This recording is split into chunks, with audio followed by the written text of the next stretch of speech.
Welcome back to Taiwan Outlook. I'm your host, Chi-Chen Lo, and our guest today is Dr.颜建发, and he's the chairperson of the Research and Planning Committee of the Ministry of Foreign Affairs.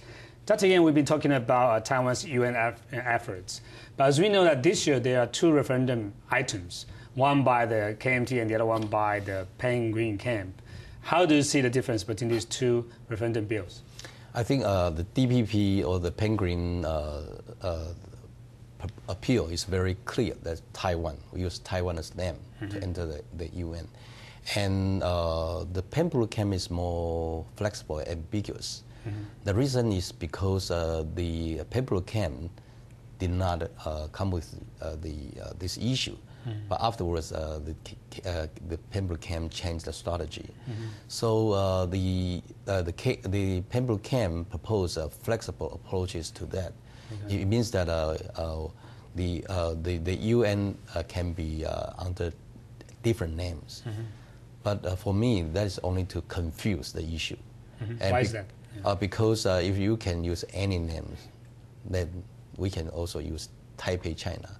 This is why in a couple of days that the KMT candidate Ma proposed Taipei, China as a formula to enter the UN, and it was criticized. Then he changed the tone.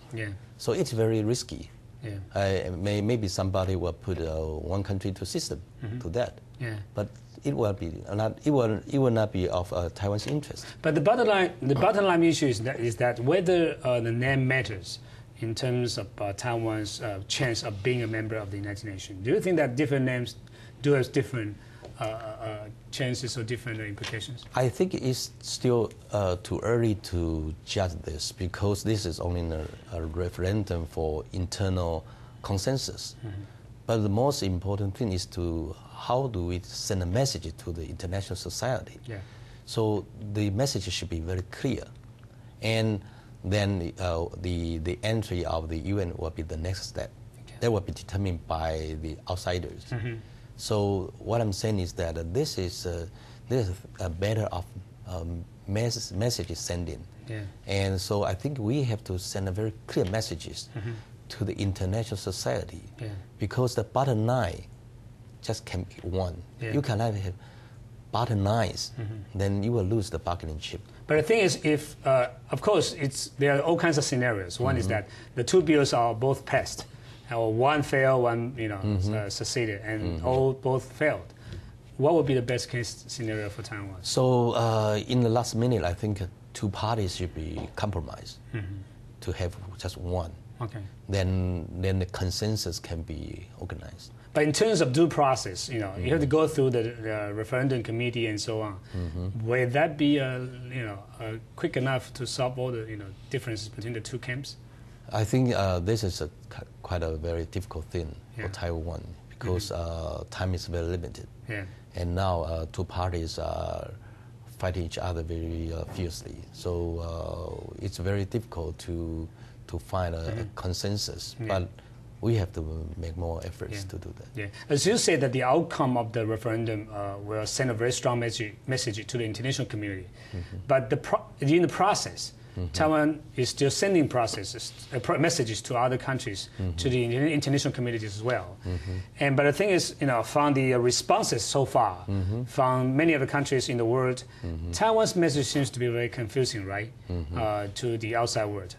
What happened? I think it was, but now it is not, because more and more countries understand what Taiwan are doing.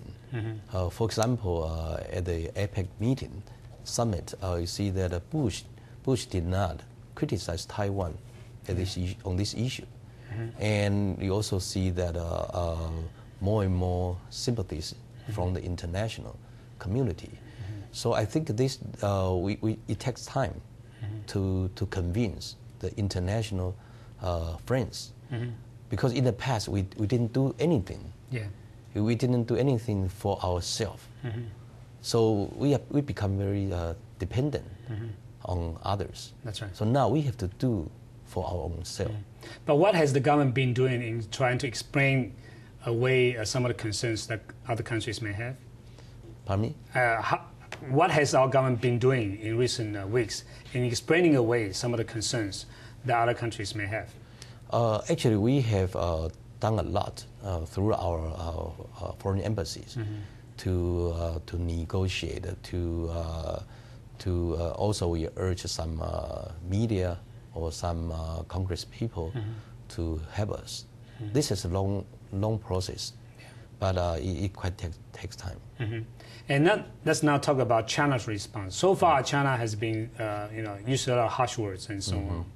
And is that possible that China may escalate its pressures on Taiwan? Strategically or tactically, it is, but I don't think China will escalate too much, because now China's main concern is the Olympic game, year 2008. Yeah. And this is the most important thing for China. So China will not ruin the stability or not rock the boat.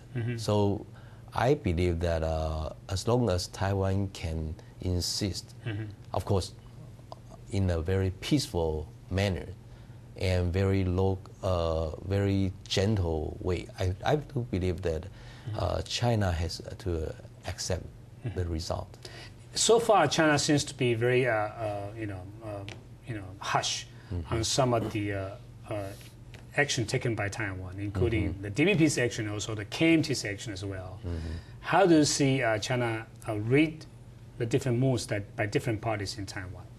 I think, as I know that Beijing authorities were very angry about KMT's proposal to echo DPP's proposal to the UN membership issue. But after that, Beijing authorities see that it's a reversible trend for Taiwan to go. So I think even now, like President Hu Jintao tried to criticize Taiwan on this issue, but I think that is only for domestic consumption.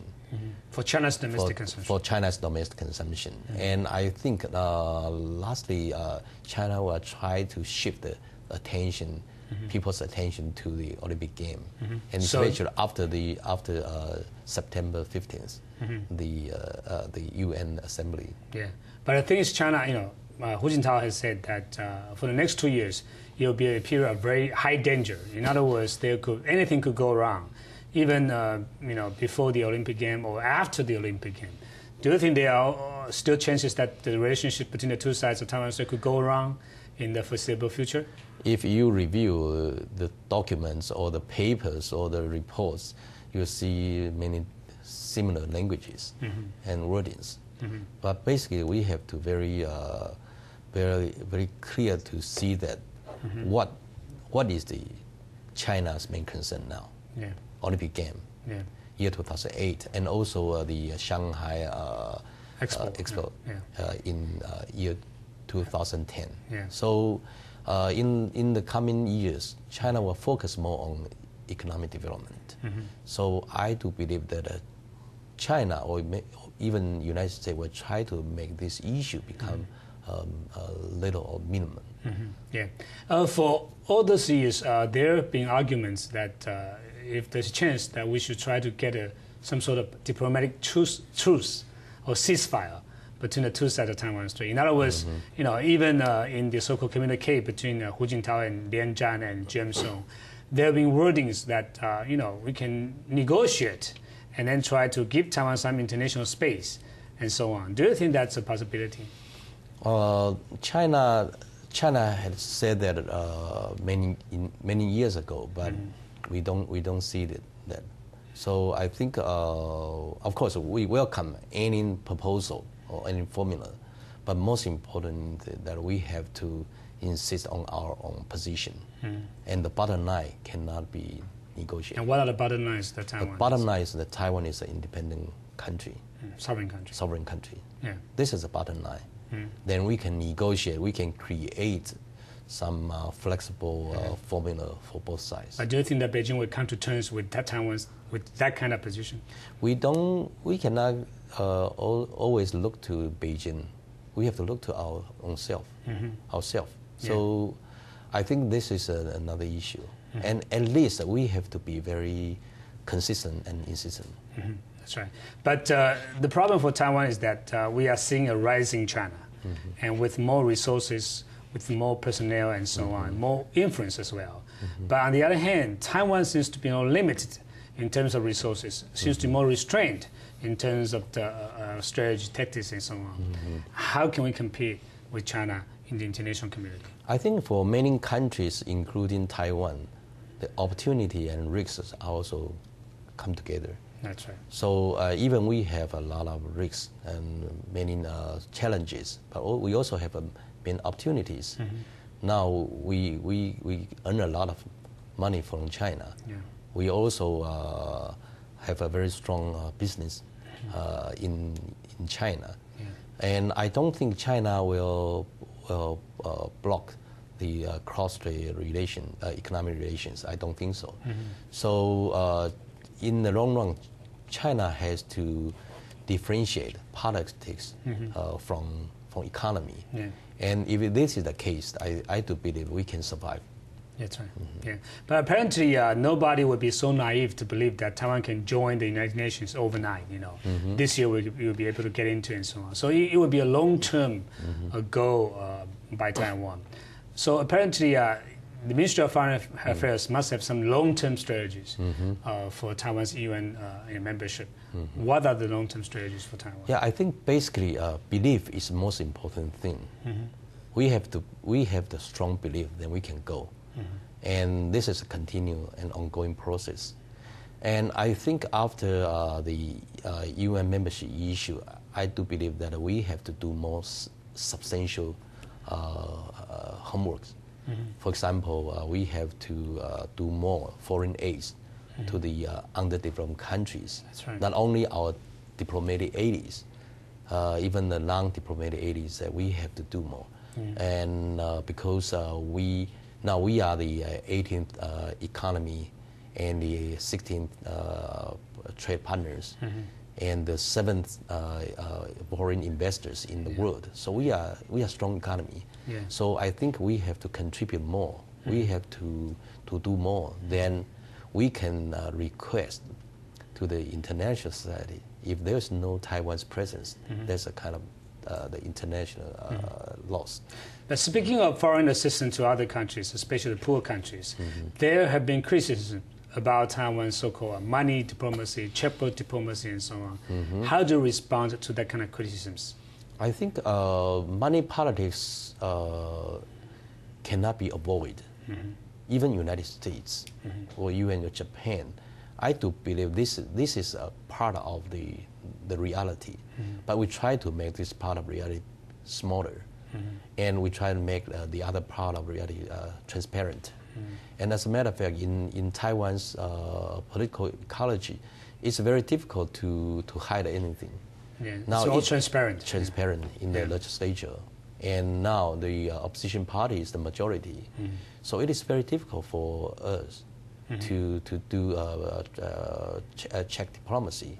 But conversely, you see China is doing check diplomacy because there is no internal check and balance inside China. And so now this is not Taiwan's issue. This is China's issue. Yeah, that's right.